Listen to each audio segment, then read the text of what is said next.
Hello friends, welcome to my YouTube channel code with Neha. तो आज हम सी प्रोग्रामिंग में पढ़ने जा रहे हैं general structure of C program. So guys, जैसे कि पहले की वीडियो में मैंने आपको सी प्रोग्रामिंग स्टार्ट करवाया था और उसमें सी प्रोग्रामिंग की बेसिक इंट्रोडक्शन देखी थी। सो होप सबने मेरी वो वाली वीडियो देखी होगी। अगर किसी ने मेरी वो वाली वीडियो नहीं देखी तो प्लीज़ पहले वो वाली वीडियो देख लीजिएगा।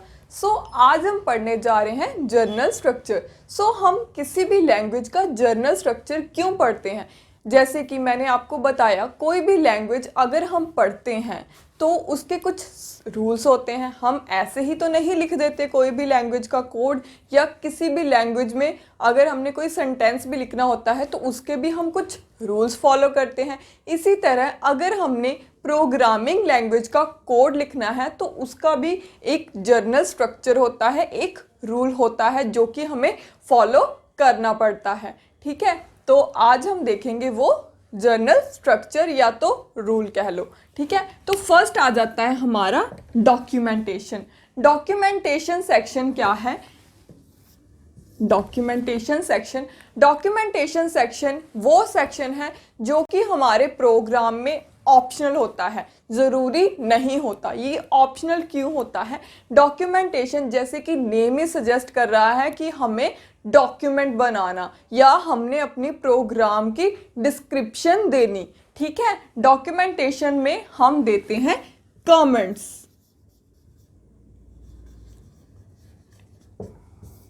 कमेंट्स बेसिकली क्या होते हैं? कमेंट्स हमें हेल्प करते हैं हमारा प्रोग्राम अंडरस्टैंड करने के लिए। जैसे कि फॉर एग्जांपल मैंने बहुत ही कॉम्प्लेक्स प्रोग्राम बनाना है, ठीक है, तो मैं उसमें बहुत सारे मॉड्यूल्स यूज़ करूंगी, बहुत सारे वेरिएबल्स यूज़ करूंगी।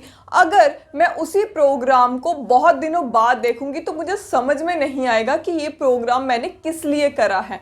ठीक है, तो उसके लिए हम प्रोग्राम में डिस्क्रिप्शन देते हैं, कमेंट्स देते हैं या डॉक्यूमेंटेशन सेक्शन लिखते हैं। ठीक है, तो उसको बोलते हैं हम डॉक्यूमेंटेशन सेक्शन। डॉक्यूमेंटेशन सेक्शन हमारी इग्नोरेबल स्टेटमेंट्स होती हैं, ये कंपाइलर इग्नोर कर देता है। ये सिर्फ हमारे प्रोग्रामर के लिए या हमारे अंडरस्टैंड करने के लिए ही लिखी जाती हैं। कमेंट्स लिखने के टू वेज होते हैं। एक तो होते हैं सिंगल लाइन कमेंट के लिए हम लिखते हैं डबल बैकस्लैश। डबल बैकस्लैश हमने जिस लाइन के आगे लिख दिया वो पूरी लाइन एक कमेंट की तरह कंसीडर करी जाएगी, मतलब वो एग्जीक्यूट नहीं होगी। ठीक है, कमेंट्स होते हैं हमारे नॉन एग्जीक्यूटेबल स्टेटमेंट। ठीक है, अगर हमने मल्टी लाइन कमेंट्स देने हैं, मल्टी लाइन मतलब नंबर ऑफ लाइन्स हमने कमेंट देनी है, तो हम कैसे लिखते हैं? बैकस्लैश स्टार, ठीक है, 1 लाइन 2 लाइन 3 लाइन, फिर एंड में स्टार बैकस्लैश। ठीक है, सो ये सिंटेक्स होता है मल्टी लाइन का और ये होता है सिंगल लाइन कमेंट्स का। ठीक है, तो डॉक्यूमेंटेशन में यही आ जाता है। अब मैंने यहाँ पे एग्जाम्पल भी लिखी हुई है, तो हम इस जर्नल स्ट्रक्चर के साथ साथ जो भी हम सेक्शन देख रहे हैं उसकी एग्जाम्पल भी देख लेते हैं, जिससे हमें और अच्छे से पता लग जाएगा। तो फर्स्ट मैंने डॉक्यूमेंटेशन सेक्शन बनाया है। ठीक है, तो डॉक्यूमेंटेशन सेक्शन में जैसे कि मैंने आपको बताया कि हम सिंगल लाइन और मल्टी लाइन दोनों तरह के दे सकते हैं, तो मैं इसमें मल्टी लाइन कमेंट्स ले रही हूँ। बैकस्लैश से स्टार्ट करा, WAP की full form write a program to add two numbers. ठीक है, सो नंबर्स मेरा सेकेंड लाइन में आ रहा था तो मैंने उसको मल्टी लाइन कमेंट कर दिया, स्टार बैकस्लैश। ठीक है, तो ये मेरा फर्स्ट डॉक्यूमेंटेशन सेक्शन हो गया। ठीक है, एग्जाम्पल में भी। नेक्स्ट हमारे पास आ जाती हैं प्री प्रोसेसर डायरेक्टिव्स।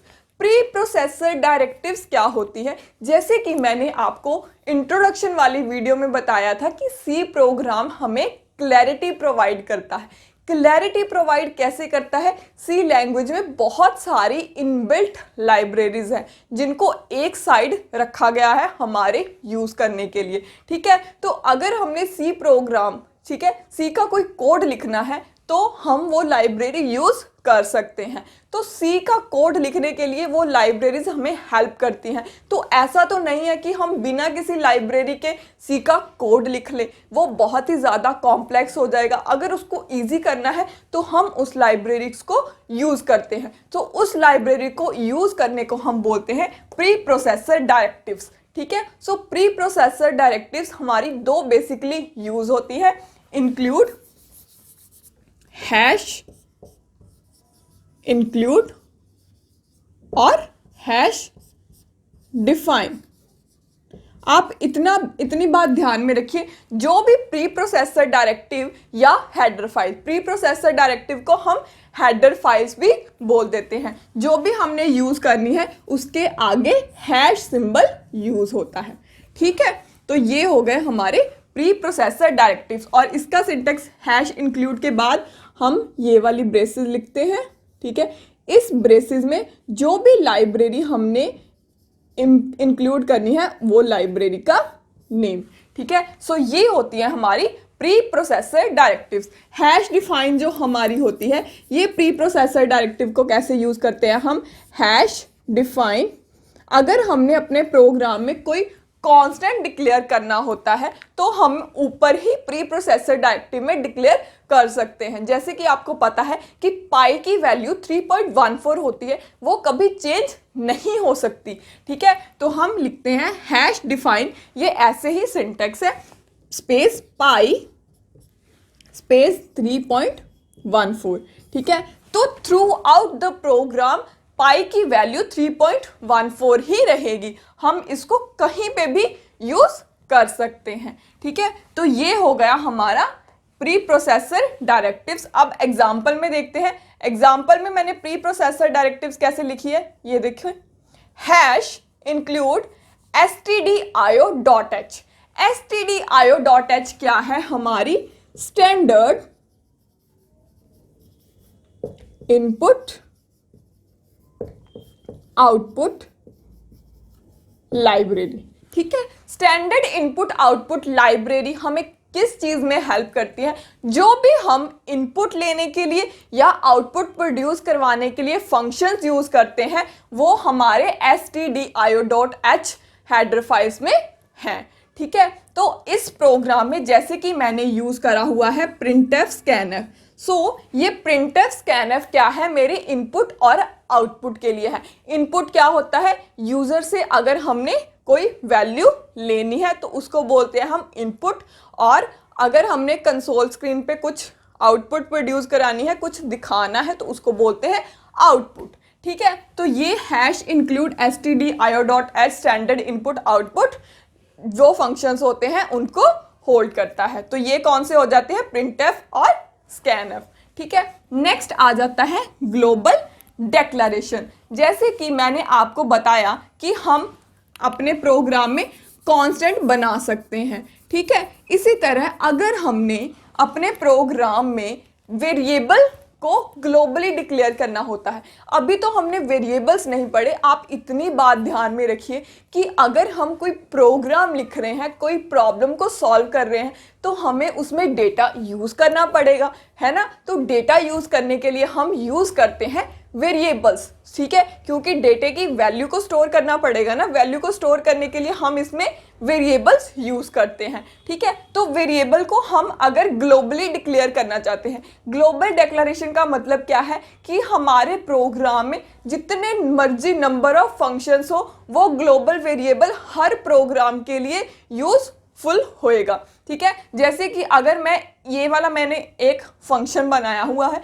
इसमें कोई मैं वेरिएबल डिक्लेयर कर दूं, ठीक है, तो वो क्या है, सिर्फ उसी फंक्शन में चलेगा। अगर मैंने उसको बाहर ग्लोबली डिक्लेयर करा है तो मैं उसको through out the program use कर सकती हूँ किसी भी फंक्शन में, ठीक है। तो ये होता है हमारा ग्लोबल डिक्लेरेशन। तो इसमें मैंने ग्लोबल डिक्लेरेशन कैसे की हुई है, इंट सी, ठीक है। इंट मेरा यहाँ पे कीवर्ड है और सी मेरा क्या है, एक वेरिएबल का नेम, ठीक है। ये डेटा टाइप्स और वेरिएबल हम आगे आने वाली वीडियो में करेंगे, ठीक है। अभी आप बस जनरल स्ट्रक्चर समझिए। सो नेक्स्ट हमारे पास आ जाता है मेन, ठीक है।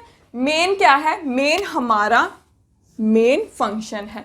मेन फंक्शन के बिना हमारे सी का कोड हम इमेजिन ही नहीं कर सकते। जो भी स्टेटमेंट्स हमने एग्जीक्यूट करवानी है, जो भी टास्क करवाना है हमने सी प्रोग्राम में, वो थ्रू मेन फंक्शन के होता है, ठीक है। मेन फंक्शन के बिना हम कोई भी कोड में कुछ भी नहीं कर सकते, ठीक है। सो ये मेरा बहुत ही ज़रूरी पार्ट है सी प्रोग्रामिंग लैंग्वेज का, ठीक है। तो मेन फंक्शन, मेन क्या है मेरा फंक्शन का नेम, ठीक है, ये एज इट इज़ ही है, ये पहले से ही प्री डिफाइंड है, ठीक है, हम इसको चेंज नहीं कर सकते, ठीक है। और फंक्शन को डिनोट करने के लिए हम राउंड ब्रेसेस लिखते हैं। जितने भी हम फंक्शंस पढ़ते हैं, ठीक है, फंक्शंस के बाद क्या आती है, राउंड ब्रेसेस, और उसकी बॉडी स्टार्ट हो जाती है। तो कर्ली ब्रेसेस से उसकी बॉडी स्टार्ट हो गई, और इसमें हम डेक्लरेशन सेक्शन भी लिख सकते हैं और स्टेटमेंट सेक्शन भी लिख सकते हैं। डेक्लरेशन सेक्शन का क्या मतलब होता है कि अगर हमने कोई वेरिएबल बनाना है, ठीक है, वेरिएबल को डिक्लेयर करना है, तो हम वो भी कर सकते हैं। जैसे कि ये इंट सी, ये क्या है, ये डेक्लरेशन ही है, ठीक है, मैंने यहाँ पे वेरिएबल एक बनाया ही है, ठीक है। सो ये डेक्लरेशन सेक्शन भी आ सकता है। स्टेटमेंट सेक्शन मतलब क्या, अगर हमने कोई ऑपरेशंस परफॉर्म करवाना है, अगर हमने कोई प्रिंटफ स्टेटमेंट यूज़ करनी है, स्कैनफ स्टेटमेंट यूज़ करनी है, ठीक है, अगर हमने कोई भी ऑपरेशन परफॉर्म करवाना है, वो हमारा स्टेटमेंट सेक्शन में आ जाता है, ठीक है। अब हम अपने एग्जाम्पल में देखते हैं कि हमने इस मेन वाले पार्ट को कैसे लिखा हुआ है, ठीक है। तो मैंने यहाँ पे सिंपल मेन लिखा हुआ था, तो यहाँ पे मैंने void भी लिखा हुआ है। आप कंफ्यूज हो रहे होगे, ठीक है। सी प्रोग्रामिंग में हम जो भी फंक्शन बनाते हैं, तो फंक्शन की पहले हमें रिटर्न टाइप या डेटा टाइप देनी पड़ती है। क्यों देनी पड़ती है, क्योंकि फंक्शन कुछ ना कुछ रिटर्न भी करेगा, ठीक है। सो वो रिटर्न टाइप और डेटा टाइप हम आगे आने वाली वीडियोस में करेंगे। अभी आप इतना ध्यान में रखिए कि हमने void हम इसलिए लिखते हैं जब हम अपने फंक्शन से कुछ भी रिटर्न नहीं करवाना चाहते, ठीक है। void का मतलब होता है एम्प्टी, मतलब वो हमें कुछ भी रिटर्न नहीं करेगा, इसलिए हमने मेन फंक्शन की डेटा टाइप क्या रखी है, void, ठीक है। सो यहाँ पे डिफरेंट डेटा टाइप्स भी आ सकती हैं, ठीक है। सो बेसिकली हम मेन फंक्शन की जो डेटा टाइप होती है वो void ही रखते हैं सी प्रोग्रामिंग लैंग्वेज में, ठीक है। तो यहाँ पे कर्ली ब्रेसेस से इसकी बॉडी स्टार्ट होगी, तो इंट a कॉमा b, ठीक है। जैसे कि मैं यहाँ पे प्रोग्राम कर रही हूँ, राइट प्रोग्राम ऐड 2 नंबर्स, सो 2 नंबर्स को मैंने ऐड करना है, तो 2 नंबर्स को जब मैं ऐड करूँगी तो मेरे को नंबर्स भी तो चाहिए, ठीक है। जैसे कि मैंने आपको बताया कि डेटा की वैल्यू को स्टोर करने के लिए हमें वेरिएबल्स बनाने पड़ेंगे, ठीक है। तो मैंने यहाँ पे 2 वेरिएबल्स बनाया। इंट का मतलब है इंटीजर टाइप के, ठीक है, इंटीजर न्यूमेरिक वैल्यू, ठीक है। आप अभी इतना ध्यान में रखिए, बाकी सारा हम इंटीजर डेटा टाइप डिटेल में आके आने वाली वीडियो में करेंगे, ठीक है। सो यहाँ पे मैंने 2 वेरिएबल बना लिए। आप इतना ध्यान में रखिएगा कि सी का जो सिंटैक्स है वो बहुत ही ज़्यादा इंपॉर्टेंट है, क्योंकि अगर हमने सी के सिंटैक्स में मिस्टेक कर दी तो वो हमें एरर देगा, हमारा प्रोग्राम नहीं चलेगा, ठीक है। सो ये हमारा डेक्लरेशन सेक्शन हो गया, ये हमारा डेक्लरेशन सेक्शन हो गया। अब हम स्टेटमेंट सेक्शन देखते हैं। ये डेक्लरेशन सेक्शन ये नहीं है कि एक ही लाइन आएगी, यहाँ पे हम नंबर ऑफ डेटा टाइप्स के वेरिएबल्स बना सकते हैं, ठीक है। सो नेक्स्ट हमारी आ गई प्रिंटफ स्टेटमेंट। जैसे कि मैंने आपको बताया कि प्रिंटफ स्कैनफ किस लिए यूज होती है, इनपुट आउटपुट के लिए। तो प्रिंटफ हमारे किस लिए होता है, प्रिंटफ फंक्शन हमारा यूजर को आउटपुट देने के लिए, ठीक है। मतलब क्या है, कंसोल स्क्रीन पे आउटपुट प्रोड्यूस करवाने के लिए। हमने ये प्रिंटफ स्टार्टिंग में क्यों लिखा है, हमने एक मैसेज प्रिंट करवाना है कि मुझे 2 वेरिएबल्स की वैल्यूज चाहिए, ठीक है। सो क्योंकि मैं 2 वेरिएबल का सम कर रही हूँ ना, 2 नंबर्स का सम कर रही हूँ, मुझे 2 नंबर्स भी तो चाहिए, तो मैंने सिंपल मैसेज प्रिंट करवाना है कि मुझे 2 वेरिएबल्स दो, ठीक है। तो प्रिंटफ में हम सिंपल कोट्स में जो भी लिख देंगे वो एज इट इज हमारा कंसोल स्क्रीन में प्रिंट हो जाएगा, ठीक है। जैसे कि मैंने यहाँ पे लिखा हुआ है प्रिंटफ कोट्स में enter A and B, so ये ऐसे ही enter A and B print हो जाएगा, ठीक है। उसके बाद है स्कैनफ। स्कैनफ जैसे कि मैंने आपको बताया कि प्रिंटफ और स्कैनफ इनपुट आउटपुट के लिए यूज होते हैं, तो मतलब प्रिंटफ का क्लियर हो गया कि आउटपुट के लिए, तो स्कैनफ किस लिए होगा, इनपुट के लिए, ठीक है। सो यूजर से इनपुट लेने के लिए हम स्कैनफ यूज करते हैं, ठीक है। सो स्कैनफ में हम कोट्स में ये लिखते हैं मॉडिफायर या एक्सेसिफायर। ये जो एक्सेसिफायर है ये हमारे डेटा टाइप पे डिपेंड करते हैं, ठीक है। यहाँ पे जौन सी डेटा टाइप डाली है मैंने उसी डेटा टाइप का एक्सेसिफायर यहाँ पे आता है। आप घबराइए मत, ये सारा कुछ हम आगे आने वाली वीडियो में करेंगे। अभी आप इतना ध्यान में रखिए कि इंटीजर का एक्सेसिफायर मॉड्यूलस डी होता है। सो इसलिए मैंने 2 बार मॉड्यूलस डी लिखा हुआ है, क्योंकि मैं 2 वेरिएबल्स की वैल्यू ले रही हूँ, ठीक है। सो मैंने ये सिंपल कोट्स में लिखा। कोट्स में लिखने के बाद कॉमा, जैसे कि मैंने आपको बताया कि वेरिएबल क्या है, वैल्यू स्टोर करते हैं, ठीक है। तो हमें वैल्यूज को उसके एड्रेस पे स्टोर करवाना पड़ेगा ना। सो इसके लिए हम यहाँ पे यूज करते हैं एम्परसेंड। एम्परसेंड को सी लैंग्वेज में बोलते हैं हम एड्रेस ऑपरेटर। मैं यहाँ पे लिख देती हूँ, एम्परसेंड को क्या बोलते हैं, एड्रेस ऑपरेटर, ठीक है। ये एम्परसेंड क्या करेगा कि जो भी ए वेरिएबल को जहां पे भी मेमोरी एलोकेशन मिली होगी वहां पे जो भी ये वैल्यू देगा, यूजर देगा, वो स्टोर कर देगा। इसी तरह बी में भी, ठीक है। सो ये मेरा क्या करेगा, 2 वैल्यूज लेगा और ए और बी में स्टोर कर देगा, ठीक है। जैसे कि मैंने आपको बताया कि हम 2 नंबर को ऐड करेंगे, ठीक है। मेरे पास 2 नंबर आ गए, अब मैंने क्या करना है, रिजल्ट फाइंड करना है, ठीक है, और प्रिंट करवाना है। सो मैंने यहाँ पे C में C is equals to A plus B कर दिया, ठीक है, नंबर को ऐड कर दिया। C क्या है, मैंने ग्लोबली डिक्लेयर कर दिया था, ठीक है। सो C में मेरे सम की वैल्यू आ जाएगी और मैंने देन प्रिंट भी करवाना है। सो मैं प्रिंट एफ में लिख रही हूँ कोट्स में, जैसे कि मैंने आपको बताया कि प्रिंट एफ में जो भी हमने कोट्स में लिखा हुआ वो एज इट इज प्रिंट हो जाएगा। बट मेरे को अभी क्या करना है, वेरिएबल की वैल्यू प्रिंट करवानी है। वेरिएबल की वैल्यू कैसे प्रिंट करवाते हैं हम, जैसे कि मैंने आपको बताया था कि कोट्स में हम सिंपल जो भी लिखते हैं वो प्रिंट हो जाएगा। तो मैंने यहाँ पे सिंपल मैसेज लिख दिया, सम इज इक्वल्स टू। अब मैंने यहाँ पे फिर इसका एक्सेसिफायर लिख दिया है। सी भी क्या था मेरा, इंटीजर टाइप का। सो इसका एक्सेसिफायर भी क्या है, मॉड्यूलस डी। तो मॉड्यूलस डी ही लिख दिया, ठीक है, कोट्स में। और कॉमा मैंने सी लिख दिया। सी क्यों लिखा है, क्योंकि मेरे को सी वेरिएबल की वैल्यू प्रिंट करवानी है। सी वेरिएबल की जो भी वैल्यू होगी वो यहाँ पे प्रिंट हो जाएगी, ठीक है। सो ऐसे हम printf को यूज कर सकते हैं, ठीक है। सो ये हो गया हमारा मेन फंक्शन का वर्किंग, ठीक है। सो ये हो गया हमारा बेसिक स्ट्रक्चर। अब हमारा एक लास्ट रह जाता है 5th, जो कि है user defined function. User defined functions हम क्यों यूज करते हैं, जब हमारी प्रॉब्लम बहुत ही ज़्यादा कॉम्प्लेक्स हो जाए तो हम अपने नंबर ऑफ मॉड्यूल्स बनाते हैं, नंबर ऑफ फंक्शंस बनाते हैं, जो कि यूजर डिफाइंड, जो हमारी कन्वीनियंस के लिए बनाए जाते हैं, ठीक है। सो ये हमारी वांट है कि हम बनाना चाहते हैं कि नहीं बनाना चाहते। जैसे कि इस प्रोग्राम में मैं सिर्फ 2 नंबर्स का सम कर रही थी, मुझे एक और फंक्शन की ज़रूरत ही नहीं थी, तो मैंने नहीं बनाया, ठीक है। यूज़र डिफाइंड फंक्शन का मतलब क्या होता है कि हम अपने कन्वीनियंस के लिए कोई फंक्शन बना दें, ठीक है। बाकी सब जो भी मैंने इस वीडियो में आपको नहीं बताया, सो वो हम सब डिटेल में आगे आने वाली वीडियोज़ में करेंगे। सो मैं इसमें आपको इतना बता देती हूँ कि कौन सा सेक्शन मैंडेटरी है, कौन सा सेक्शन ऑप्शनल है। फर्स्ट है डॉक्यूमेंटेशन सेक्शन। जैसे कि मैंने बताया कि डॉक्यूमेंटेशन सेक्शन क्या है, हमारी कन्वीनियंस के लिए है, तो ये क्या होएगा, ऑप्शनल, ठीक है। सो ये हमारी वांट है कि हम डालना चाहते हैं या नहीं डालना चाहते। प्री प्रोसेसर डायरेक्टिव्स क्या है, प्री प्रोसेसर डायरेक्टिव्स क्या है, अगर हमने कोई भी फंक्शन यूज करना है तो हम प्री प्रोसेसर डायरेक्टिव यूज करेंगे, ठीक है। लाइब्रेरी फंक्शन को इंपोर्ट या इंक्लूड करेंगे ही। सो ये भी हमारा मैंडेटरी।